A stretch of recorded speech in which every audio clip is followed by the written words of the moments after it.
So I mean, we've seen a lot of a lot of late game changing moments. How have the guys responded to those late game losses, especially, and as in as in a lot of the character of a team can be seen as in how people respond to those tough losses. So I mean, what have you seen from your players so far thus far? It's been very tough, It's been tough to lose those games. The guys, aren't used to losing, but we look at it and we have, half our team is freshmen. So we knew that we would probably go through some growing pains, and that's what we're experiencing right now. And all we can do is, get back to work, and that's what we're doing. You guys had a lot of injuries coming in through the preseason. How's everybody's health doing? I mean, as far as your starting squad, is everybody coming back to health? Yeah, we're getting everyone up to health. David Zamora's first game was our first game against UNLV, so that was his first time he was actually training with us. We lost a top freshman, Ian Clark from Vancouver, to an injury for the season. So we've had a little bit of bad luck with that. But right now, currently, everyone is pretty healthy.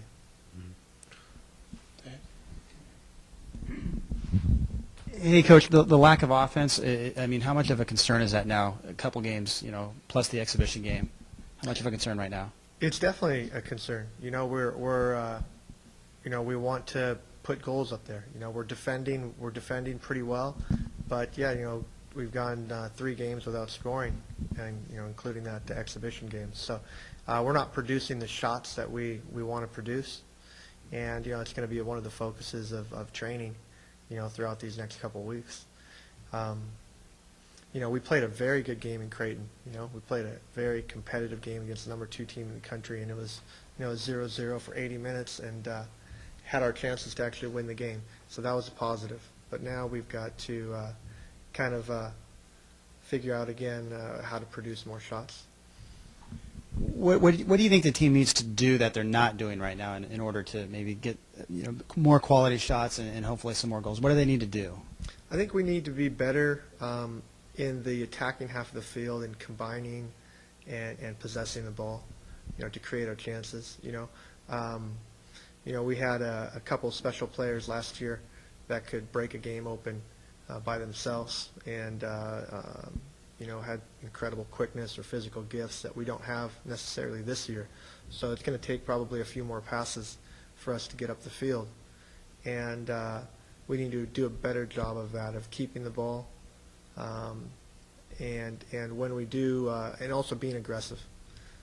Our guys need to be aggressive, going to goal at the right times, and take their chances well. We need to play without fear, I think.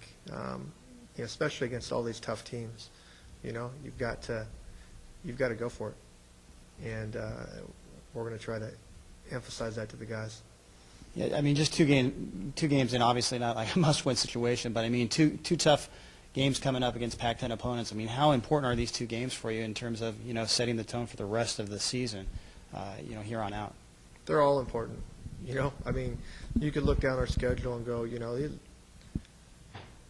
tough games. I mean, if we're able to get results against Stanford and Cal, it could make everything right, and leading into our conference schedule. But we know we've got our work cut out for us. I mean, Stanford is much improved from last year. Cal's one of the best teams in the country on the road. So we're looking at it going, goodness gracious, 15 freshmen heading up there. We're 0-2. We've got to roll up our sleeves and get to work and build on what we did in Creighton. Creighton was everything but the result, and I think the guys after the game got together and huddled up, and the coaches, and just said, hey, we're proud of you guys. At least you guys played with passion tonight.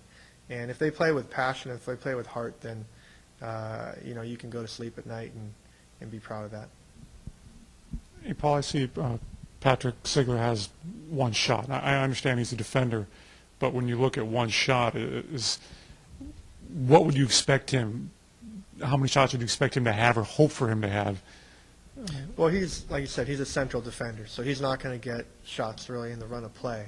His shots really come from set pieces, from corner kicks or free kicks, and getting on the end of a cross from a corner kick. And if Patrick can come up big with 3 or 4 goals this year off of corner kicks, that's what we would expect from him. But he's not going to be a guy that's dribbling up the field and combining and shooting in the run of play. So, but he is a threat on all set pieces, and you know, again, that's a big part of the game as well, is these corner kicks, these free kicks. You know, both the goals have come on set pieces against us. You know, the direct free kick, UNLV, and then a corner kick at Creighton. So they win or lose games. Hey, Coach. Hi, Andy. What's kind of the message to your team? I know you kind of already touched on it, but kind of what's the big message to the team this week to kind of get morale going again and get you guys ready for the big weekend? Just hang in there, keep working, you know, keep on track, you know. Every day, let's get better. That's the message, you know. I said we're 2 games in, and we're playing a tough schedule against a young team. So there's no reason to panic, no reason to get too down, you know. At the end of the day, you know, this is a great experience for us. Us going out to Creighton and playing in front of 3,000 people against the number 2 team in the country, what an amazing experience for those guys. So, you know, we knew what we were getting ourselves into. Now we want to keep playing these tough teams and hopefully start getting a little bit better each game out and having those showing results, ties and wins, and then be a strong team ready to go for conference so we can make that tournament and have a chance to get to the NCAA playoffs. Thanks, Coach.